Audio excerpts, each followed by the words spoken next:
Nagsagawa ng site validation ang Provincial Tourism Operations Office, Municipal Tourism Office ng Daet at Barangay Council ng Mambalite. Kasama tayo sa lugar kung saan matatagpuan ang napakaraming paniki, isang hindi pangkaraniwang pangyayari dahil bihira na ngayong makakita nito dahil sa noise at light pollution.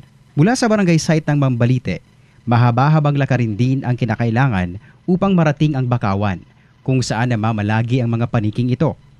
Ayon sa DENR, ito ay nabibilang sa species na flying fox o mas kilala rin sa tawag na fruit bats na madalas makita sa mga lugar na tropical at subtropical. Malayo pa lamang ang validation team ay kapansin-pansin na ang ingay ng mga paniki, isang indikasyon ng kanilang pagiging sensitibo sa ingay.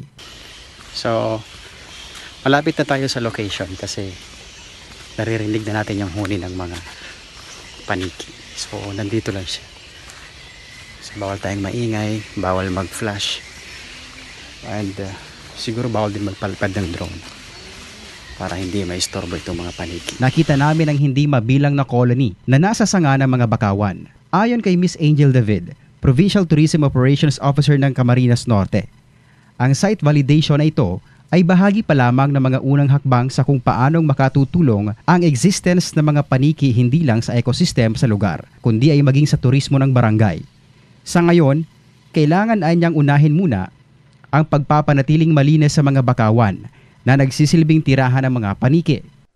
Unang hakbang po, unang-una po magkakaroon po tayo muna sana ng clean up. Linisin po natin ang barangay ng Mambalite, especially po kung itong Bakawan po natin. Nakikita po natin na ang daming possibility na activities na pwedeng gawin dito po. Isang malaking challenge ang paggamit ng mga paniki bilang bahagi ng atraksyon o turismo dahil sa pagiging sensitibo nito sa liwanag at ingay. Masyado silang sensitibo at ito yung isa sa mga challenges na kailangang harapin ng pamahalaang lokal, ng barangay, ng tourism office. Papaano yung paggawa ng mga polisiya para itong mga paniki na ito ay kumbaga mapakinabangan pagdating sa turismo pero makonserba pa din. I-preserve natin yung kanilang habitat and syempre hindi sila magambala para hindi sila umalis dito sa lugar na to.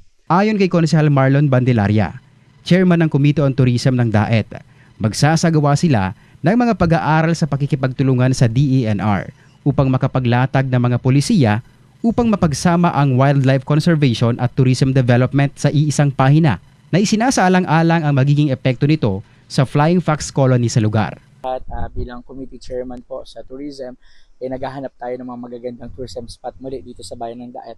Pero pinakamahalaga po dito is yung wildlife conservation. Kasi alam niyo po, yung mga fruit bat na to, hindi po to basta-basta napupuntahan, naiingayan kasi baka po magkosto na lumipat uli ng ibang lugar. Kaya andito po tayo, kasama po ang provincial tourism, ang municipal tourism, kasama po ang buong grupo ng barangay sa pamumuno po ni Kapitana Okan. Tayo po ay nag-aaral at tinitingnan po natin kung ano pa ba yung pwede nating magawa para mas mapreserba ito pong lugar na to na tirahan po ng mga fruit bat na ito. Alam niyo po, malaking bagay dito sa ating bayan na dinadayo tayo ng mga ganitong klaseng hayop, ng mga paniki, at ito po ay kailangan tulungan natin kung paano po natin to ma-preserve na talagang hindi aalis at hindi magagambala. Kaya bilang tourism chairman po, tayo po ay makikipag-coordinate din sa DNR at sa iba pa po para magkaroon po tayo ng kaayusan na pag-uusap para dito. Yun po. Samantala, sa ating naging pakikipag-usap sa ilang opisyal ng DENR, mayroon umanong mga pamantayan na kailangan lamang masunod kagaya ng ginawa ng Palawan na napagsabay ang wildlife conservation at tourism development kung saan hindi nagagambala ang habitat ng mga paniki. Kaugnay naman ito, wala pang deklarasyon kung magiging bat sanctuary ang Bakawan ng Mambalite. Subalit, isa lang ang malinaw. Ang presensya ng kolonya ng nocturnal na hayop na ito ay nagpapakita ng malagong ecosystem sa lugar. Bagamat nariyan ang banta ng urbanisasyon, sa tamang pangangalaga sa mga Bakawan at iba pang natural habitat ay may pepreserba natin ang balanseng kapaligiran.